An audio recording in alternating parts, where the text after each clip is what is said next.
So this week, I thought we'd do a part two from last week because I realized at the end of last week, we only talked about the mud. We never really talked about the growing the beautiful lotuses part. So, and dealing with the mud, I mean, sticking our hands in the mud, that's an important part of the process. But it's important when we're doing that to do it gently and to do it lovingly and avoid blame, especially blaming ourselves, because blame doesn't really do any good. It doesn't bring any resolution to anything. It just creates anger, creates resentment. And even if it does seem like something is somebody's fault, focusing on the fault and the blame doesn't heal any wounds, doesn't help us move forward. And so even if it's justified, even if anger and resentment is totally justified, it doesn't, if you want to heal those wounds, if we want to move forward, if we want to be more loving, it really helps to try to let go of that anger. And if it's too hard to let go of the anger, that just means we need to love ourselves more. And so, yeah, it just all comes back to more love. But after we've gotten our hands dirty, we've been digging around in the mud, and we've kind of starting to figure out what's going on. And Maria, you asked about how to do that, how to pinpoint the exact problem, how to pinpoint the exact issue or the exact wound. And that process is going to be different for everyone. And I talked a little bit about my process, but in talking to Jen, her process has been totally different for getting to the root of her wounds. And so it's going to be different for everyone, but for everyone, it's going to involve being willing to take honest looks at ourselves, look at ourselves honestly and curiously with an open mind, just trying to understand ourselves, trying to understand our past, understand our childhood, understand how we got here. And one thing that can help it, so if there's a particular pattern that keeps repeating or a particular feeling that's holding us back or a particular situation we keep finding ourselves in, it can help to start asking, when is the first time that I remember feeling this way or being in this situation? When is the first time, what's the earliest time I can remember having this experience, having these kinds of feelings, this kind of experience? And you may discover over time that what you think is the earliest time isn't the earliest. Something might come to mind, but as you start loving yourself at that age, giving love to yourself at that age, at that earliest time, you might start to remember that, oh, it actually goes back a little bit earlier, And what you're remembering is subsequent reoccurrences of the wound. Because oftentimes the wounds that we have, they reoccur multiple times. And that's what makes them so deep and so hard to wound. And naturally, we tend to kind of work our way backward through those big reoccurrences of the wound. So if you have some idea of when the wound first happened and you start loving yourself at that age and start healing that wound, you might discover that there was an earlier wound, and that's perfectly natural, perfectly normal. So that's one tool to start to uncover the original wound, is to start asking, when is the first time that happened? And like I said before, working with a therapist can really help. And there's all kinds of, therapists has all kinds of different tools. I mean, there's hypnosis and regression therapy and things like that. Depending on your inclinations, for me, one tool to help me understand my subconscious a lot is tarot cards. And that may not be for everyone, but if you've that for me, that was a useful tool for communicating my subconscious, because all the answers to our questions. They're buried somewhere inside, deep inside the subconscious, deep inside the shadow. But our conscious mind can't really communicate with the unconscious mind because they operate in different realms. The unconscious mind, the subconscious, or the inner child, whatever you want to call it, it works in metaphor and in dreams. It doesn't function. It doesn't operate in conscious thoughts. And so for me personally, tarot cards have been a great way to kind of play this little game with my inner child and allow him to express himself through this game. And so if you've ever had any kind of, and I just started kind of playing around with them a year or two ago, because I'd always kind of been intrigued by the idea of tarot cards. And it was just finally a year ago, I got a deck and started playing with it. So if that's something that's been kind of on your mind, you've been interested in, then you might check that out. One deck that I really like, it's called the Wild Unknown deck.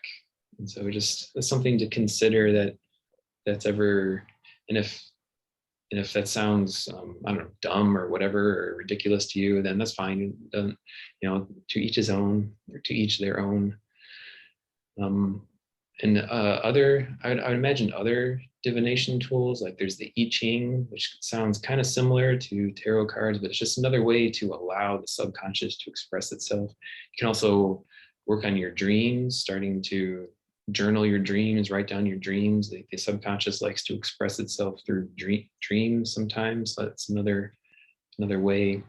So these are all different tools to try to help us pinpoint that original wound and figure out what part of us, what particular aspect of our inner child needs the most love. So we can really focus our love on that particular point in time, or that particular part of our inner child that has a deep wound. But if you don't know exactly when that is, that's okay too. You can just start when we do these inner child exercises, just whatever comes up is right. Whatever comes up, just start loving your younger self at any given time. And the love will get there eventually, and it helps. And the more you love yourself, the more you start feeling, the more your subconscious, the more your inner child starts to feel love, the safer it starts to feel to express itself. And eventually, over time, with enough love, we can make our way back down to those original wounds and start loving those original wounds, so that we can start to take away the driving factor that's driving us to continually act out these recurring unproductive patterns.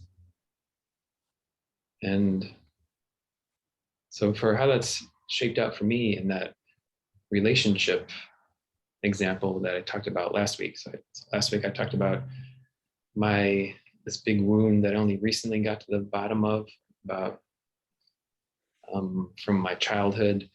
And I think I want to reiterate, like, I don't even know that my mother did anything wrong in the process. Maybe I just experienced this loss of love or loss of affection. Maybe it wasn't anything that really happened. I mean, maybe it's just part of growing up. So I don't know, but yeah, in any case, like I said last week, I have this experience, or a younger me experienced this loss of love that made me start to fear losing love again in relationships throughout my life.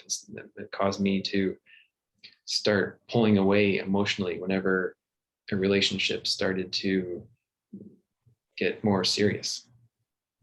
And so how I'm trying to grow a beautiful lotus from that now is, so one big important step is the healing my inner child. And for the last couple months, I've been, every day as part of my daily practice, imagining a younger version of me and imagine giving him love and hugs and all the affection that he can want. And that's really been helping over time. And I think, like I said, I started doing that a couple months ago. And then over time, just recently, that allowed me to get down to that a more precise moment, more precise age of my younger child or my younger self that needed more love. So as part of my daily practice still, I'm just giving that younger, that 7 or 8-year-old version of myself, imagining giving him all the love and all the affection that he needs. And so that's helping to heal that wound. But then, so that's one part of it, is healing, giving love, applying love to the wound that needs love. But then throughout our day, as we find ourselves in situations that trigger that wound, that's where some mindfulness can come into play in helping to break these patterns. So when we find ourselves in this situation where we normally play out the pattern, and again, I'll use my relationship pattern as an example, but the same principles apply to any kind of unproductive pattern, whether it's addictive tendencies or other unhealthy relationship dynamics. So the other big part of breaking a pattern is applying mindfulness to those situations. And an important part of that is remembering to pause when we're in these challenging situations and give ourselves a chance. So when we start feeling reactive, when we start feeling triggered, when we start feeling ourselves tense up or start feeling ourselves getting shaky or angry or starting to lose control, that's when it's crucial to remember to pause and not act on our impulses, because that's our impulses are trying to play out the coping mechanism that we've learned to defend or to protect ourselves. And if we want to stop playing out that coping mechanism, we have to recognize when it's starting to act up, and then pause, just take a break. And sometimes we'll fail, especially at first. We'll definitely fail. We'll feel it coming on, and we'll try to pause, or we'll forget to pause, and we'll enact the pattern another time. And that's okay. That just means we need to keep loving ourselves more.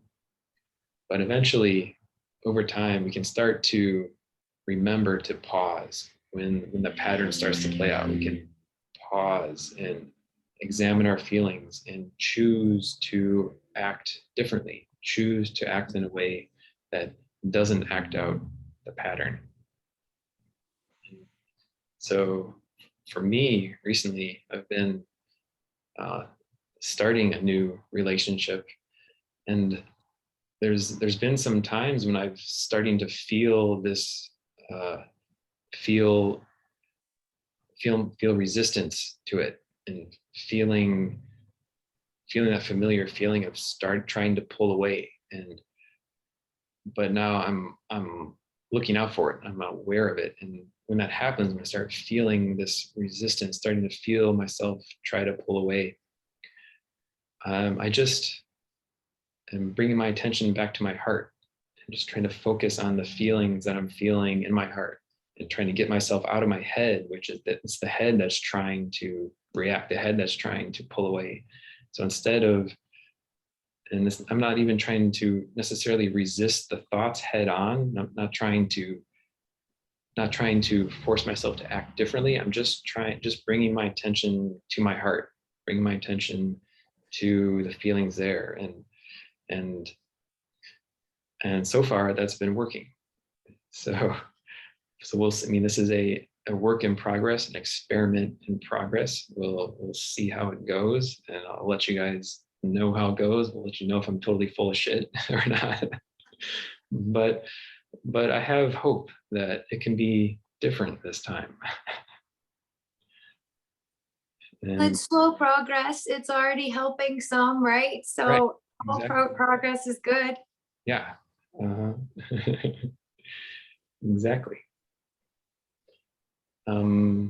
So that's just some thoughts and examples of how we actually go about growing these beautiful lotuses.